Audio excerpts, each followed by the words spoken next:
Hello दोस्तों, स्वागत है एक बार फिर आपका NB e learning YouTube channel पर। तो आज हम कक्षा 12वीं इतिहास के पाठ 7 एक साम्राज्य की राजधानी विजयनगर, इसके चित्र पर आधारित कुछ एमसीक्यू हैं। इस वीडियो में आपको 6 चित्र मिलेंगे। उन 6 चित्रों से जुड़े कुछ प्रश्न मिलेंगे जो कि परीक्षा की दृष्टि से आपको थोड़ा ज्ञान मिलेगा कि किस प्रकार के चित्र आ सकते हैं और कैसे उनका उत्तर देना है। मैं अभी भी कहूँगा कि आप पूरी तैयारी रखें, एनसीईआरटी को ज़रूर पढ़ें एक बार, multiple choice question answer video देखें, चैनल का डिस्क्रिप्शन वीडियो देखें और साथ में एनसीईआरटी 100 में से 100 नंबर लाने का राज है। एनसीईआरटी को चार्ट लो, 100 में 100 आ जाएंगे। ठीक है, तो शुरुआत करते हैं पहले चित्र से। तो ये कौन प्रसिद्ध व्यक्ति है? आपने देखा बुक में इनका चित्र है, इनके बारे में भी लिखा हुआ है। तो ये किस प्रसिद्ध व्यक्ति का चित्र है? Colin McKenzie. तो क्या प्रश्न पूछा गया है, देखते हैं हम। उपरोक्त चित्र में दर्शाए गए ब्रिटिश अधिकारी का नाम बताएं जो भारत के पहले सर्वेयर जनरल थे। तो पहले सर्वेयर जनरल भी यही थे और इस चित्र में जो अधिकारी है वो कौन है? Colin McKenzie. ठीक है, इन्होंने पहली बार सर्वे जो मैप बनाया विजयनगर का, इन्होंने ही बनाया था और इसलिए भारत के पहले सर्वेयर जनरल ये कहे जाते हैं। तो वही बात है जो मैं बता रहा हूँ कि हर चित्र को देख के आपको ये क्वेश्चन करना है कि चित्र क्या है, किस चीज़ की जानकारी देता है, किस काल का है और कब का है। तो ये अगर आपको पता हो हर चित्र के बारे में तो कोई भी चित्र आ जाए, जरूर नहीं जो ये मैंने दिया है वही आए सेम, कोई और भी आ जाए, लेकिन आपको जो स्ट्रेटेजी बताई है मैंने कि कैसे पढ़ाई करनी है, फॉलो करोगे तो आपके अच्छे अंक आने से कोई नहीं रोक सकता। अगले प्रश्न की ओर बढ़ते हैं। प्रश्न नंबर 2। किस राज्य के अध्ययन से मैकेंजी को यह विश्वास हो गया था कि कंपनी स्थानीय लोगों के अलग अलग कबीलों, जो इस समय भी जनसंख्या का एक बड़ा हिस्सा थे, को अब भी प्रभावित करने वाले कई संस्थाओं, कानूनों, रीति रिवाजों के विषय में जानकारियां हासिल कर सकती थी। यानी कंपनी को इन सब के बारे में जानकारी, स्थानीय लोगों की जितनी भी सांस्कृतिक है, सामाजिक है, ये सब विशेषताओं के बारे में जानकारी कंपनी को हासिल करनी चाहिए थी। तो ये किस राज्य के अध्ययन से विश्वास होगा? किस राज्य का अध्ययन? विजयनगर। तो कॉलिन मैकेंजी जिन्होंने चित्र बनाया, उन्होंने कहा कि किसी भी राज्य पर कब्जा करने का एक ही महत्वपूर्ण है कि उस राज्य का पूरा मैप बनाओ, जानो कैसे लोग रहते हैं, किस धर्म के लोग रहते हैं, किस मान्यता के लोग रहते हैं, तो कब्जा करना आसान होगा। तो ये कॉलिन मैकेंजी ने विजयनगर के संदर्भ में ये पंक्ति कही। अगला प्रश्न, प्रश्न नंबर 3। कॉलिन मैकेंजी ने किस स्थान पर पहला सर्वेक्षण मानचित्र तैयार किया गया? ये तीसरा प्रश्न है। तो हम्पी के भग्नावशेष, जिसको विजयनगर साम्राज्य की खोज का वो माना जाता है आधार, तो हम्पी के भग्न अवशेषों पर सबसे पहले कॉलिन मैकेंजी ने मानचित्र तैयार किया। ठीक है, अब अगले चित्र की ओर बढ़ते हैं। ये चित्र देख रहे हैं बेटा, ये चित्र एक मंदिर का है, लेकिन चित्र में से संबंधित क्या प्रश्न पूछा जाएगा कि चित्र किस राज्य का है? तो भाई विजयनगर राज्य का है। और क्या दिखाया गया है? गोपुरम दिखाया गया है। तो सबसे पहले चित्र को ध्यान से देखना है आपको, और चित्र को देखने के बाद जो प्रश्न पूछता है उसको ध्यान से पढ़ना है। क्या प्रश्न पूछा गया हम देख लेते हैं। चित्र का संबंध मंदिर के किस भाग से है? उस चित्र का संबंध देखो, चित्र को ध्यान से देखो, ये चित्र का संबंध मंदिर के किस भाग से दिख रहा है आपको? तो सही उत्तर है गोपुरम। गोपुरम मतलब प्रवेश द्वार। गोपुरम मतलब बेटा क्या होता है? प्रवेश द्वार। तो ये मंदिर का गोपुरम है। ठीक है, तो पहले का उत्तर क्या आएगा आपका? पहले का आएगा गोपुरम। ठीक है, तो चित्र का संबंध मंदिर के गोपुरम वाले भाग से है। अगले प्रश्न की ओर बढ़ते हैं। चित्र में दिखाया गया गोपुरम किस मंदिर से संबंधित है? तो वो चित्र था बेटा बृहदेश्वर मंदिर का चित्र है। जो आपको इस चित्र में गोपुरम दिखाया गया वो किस मंदिर का है? वो है बृहदेश्वर मंदिर का। अगले प्रश्न की ओर बढ़ते हैं। तो ये प्रश्न आपने अभी बहुत सारी वीडियो देखी होंगी। फर्स्ट टर्म की सारी वीडियो, जो भी फर्स्ट टर्म में सिलेबस है आपका, जितने चैप्टर हिस्ट्री के आने वो सब अपलोडेड हैं। साथ में चैप्टर का point two point notes available है, एमसीक्यू, जनरल एमसीक्यू अवेलेबल है और चित्र पर आधारित। तो प्लेलिस्ट में जाएं, अगर आपको कहीं ना मिले तो एनबी ई लर्निंग पे क्लिक करेंगे, ऊपर जो पेज खुल जाएगा तो वीडियो प्लेलिस्ट वगैरह ऑप्शन आएंगे, तो प्लेलिस्ट पे क्लिक करें और सारे वीडियो मिल जाएंगी। ठीक है, तो कहीं ढूंढने की आवश्यकता नहीं है, एनबी ई लर्निंग पे क्लिक करके जो होम पेज खुलेगा उसके बाद आपको प्लेलिस्ट में सारी वीडियो मिल जाएंगी। पॉलिटिकल साइंस और हिस्ट्री फिलहाल बना रहे हैं, इसके बाद जैसे टाइम मिलता है हम अदर सब्जेक्ट भी लेकर आएंगे। तो विजयनगर अरब और मध्य एशिया से घोड़ों का आयात करता था। ठीक है, ये कहा गया है विजयनगर मध्य एशिया। ठीक है, युद्ध कला प्रभावशाली अश्व सेना पर आधारित होती थी, यानी विजयनगर अब अरब और मध्य एशिया से घोड़े मंगवाता था, ये सही बात है बिल्कुल। और विजयनगर युद्ध कला प्रभावशाली अश्व सेना पर आधारित होती थी, तो ये भी सही है। तो ए और आर दोनों सत्य और आर ए का सही स्पष्टीकरण है, तो ये इसका उत्तर माना जाएगा। ठीक है बच्चों, आगे बढ़ते हैं। चौथा प्रश्न इजी इसलिए होता है क्योंकि आपको इसमें बस यही पता लगाना कि कौन सा सही है कौन सा गलत है, ये बस, और कुछ नहीं करना होता। ठीक है, तो देखते हैं क्या पूछा गया।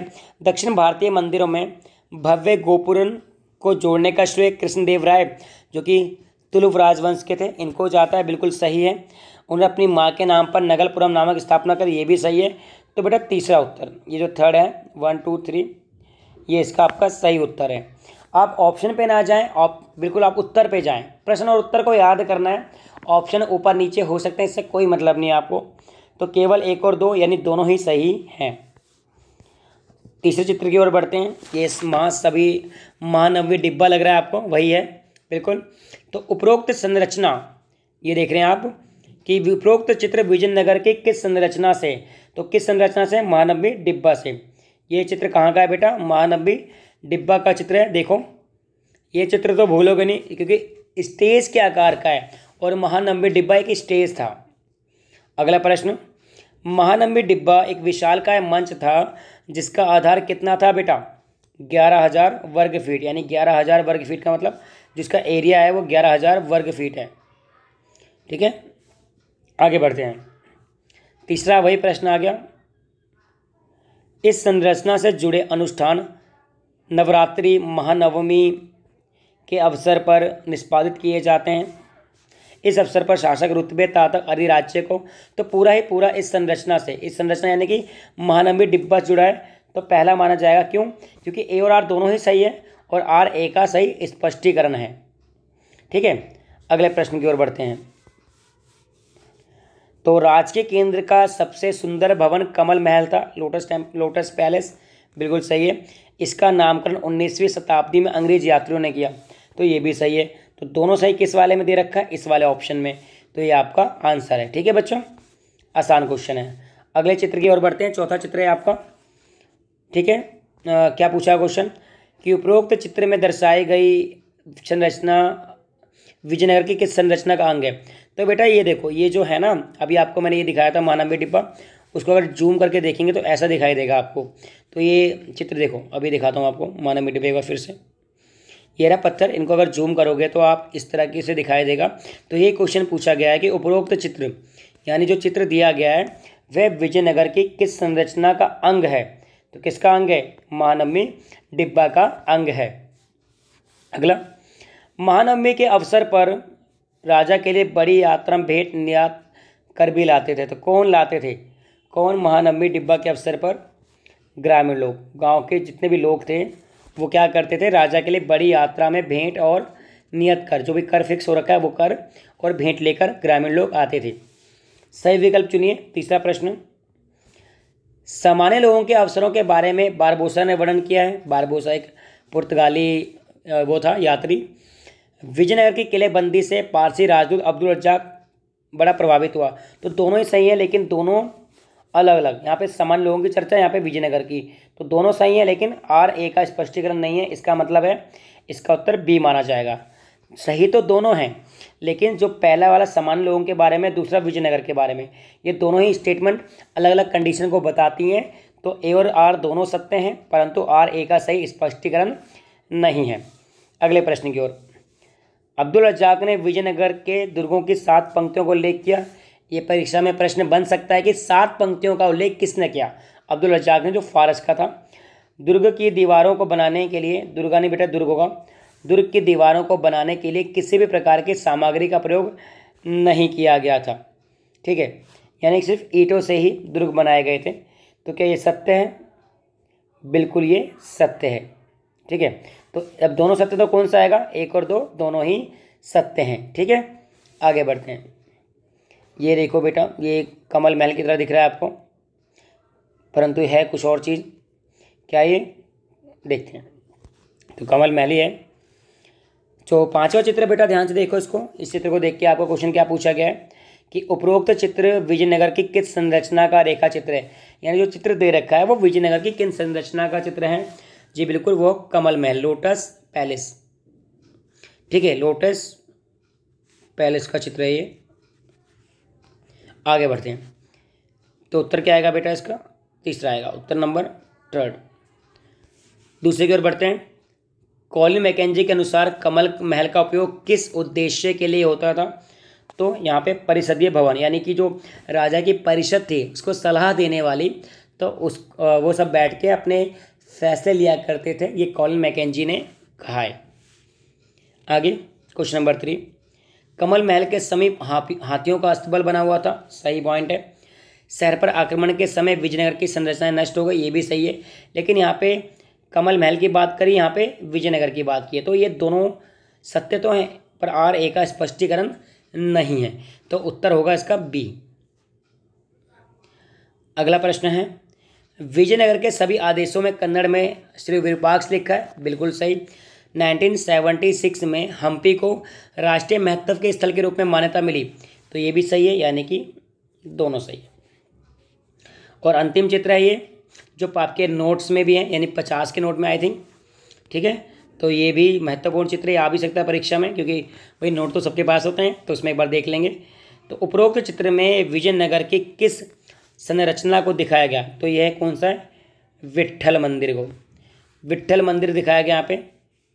ठीक है, विट्ठल कौन से, भगवान विष्णु के देवता, तो विट्ठल मंदिर का चित्र दिखाया गया इस वाले में। इस मंदिर के देवता समानतः कहाँ पूजे जाने वाले विष्णु का एक रूप है। तो ये महाराष्ट्र में विट्ठल भगवान जी महाराष्ट्र में पूजे जाते हैं विष्णु के रूप में, यानी विष्णु को महाराष्ट्र में विट्ठल कहा जाता है। ठीक है, अगले प्रश्न की ओर बढ़ते हैं।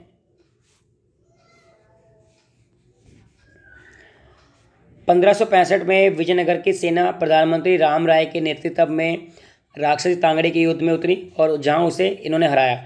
तो दोनों कहानी उसी युद्ध की है और एक दूसरे रिलेटेड है, तो पहला उत्तर इसका माना जाएगा। ठीक है, पहला उत्तर माना जाएगा। ठीक है,